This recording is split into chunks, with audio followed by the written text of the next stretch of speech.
Bago tayo magpatuloy, huwag kalimutang mag-subscribe sa aking channel.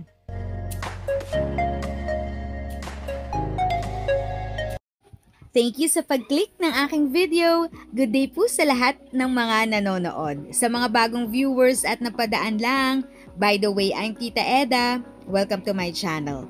Ang channel na maghahatid sa iyo ng dagdag kaalaman tungkol sa government services, bagong mga balita at informative videos na galing sa legit na resources. Mag-subscribe na para updated ka. CHR, suportado ang panukalang universal pensyon para sa mga lolo't lola. Big news para sa ating mga seniors. Sinuporta ng Commission on Human Rights, CHR, ang Senate Bill 2929 or ang Universal Social Pension Act, isang panukalang batas na gustong magbigay ng monthly cash aid sa lahat ng matatanda sa Pinas. Indigent seniors, P1 kada buwan. Non-indigent, 500 naman. Goal, hindi lang ayuda ang habol kundi pagkilala sa karapatan nila na mabuhay ng may dignidad at respeto. Sabi nga ng CHR, dapat masaya at secure ang golden years ng mga nakatatanda, lalo na yung mga hirap pa rin kahit may existing ayuda. Bakit importante ito? Inasa sa ligang batas sa ilalim ng Artikulo 15, Section 4, obligasyon ng gobyerno na alagaan ang mga matanda gamit ang mga programa tulad ng social pension. Isa mundo. Bilang miyembro ng United Nations, dapat gayahin ng Pinas ang mga prinsipyo tulad ng kalayaan at pagkakapantay-pantay para sa seniors, gaya ng nakasaad sa Madrid International Plan on Aging. Mga hirit ng CHR para mas maging solid ang batas, dapat i-update ang halaga ng pensyon kada taon para hindi maging biktima ng inflation, hindi na kaya ng P1,000 sa 2030. I-problem sa ladderized system, bakit tataas ang pensyon ng non-indigent sa pa 1,000 pagkatapos ng pamre taon? Pero ang indigent stuck sa 1,000?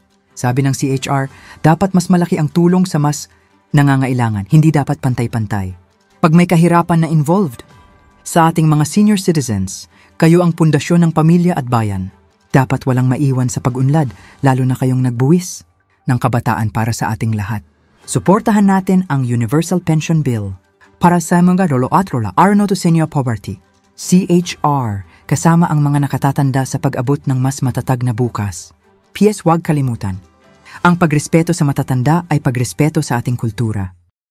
If sa tingin mo, natulungan ka ng video ko na ito, nakasave ka sa oras mo, you can click yung thanks button at any amount ay malaking help sa pag-grow ng channel ko. Yun lang po muna ang aking update. Sana ay nakatulong na dagdag kaalaman ang aking shinare today. Ang goal ng aking channel ay mag-create ng awareness. Kung ganitong mga topic ang gusto mo, panoorin mo ang mga videos ko na ito.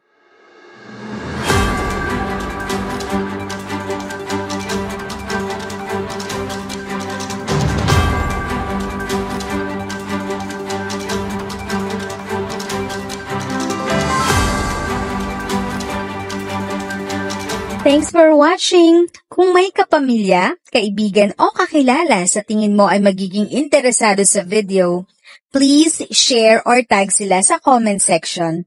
At syempre, if nagustuhan mo ang video, i-like mo na ito at subscribe ka na din. As always, feel free to write your questions, comments, and opinions respectfully. And continue to be a blessing and stay safe!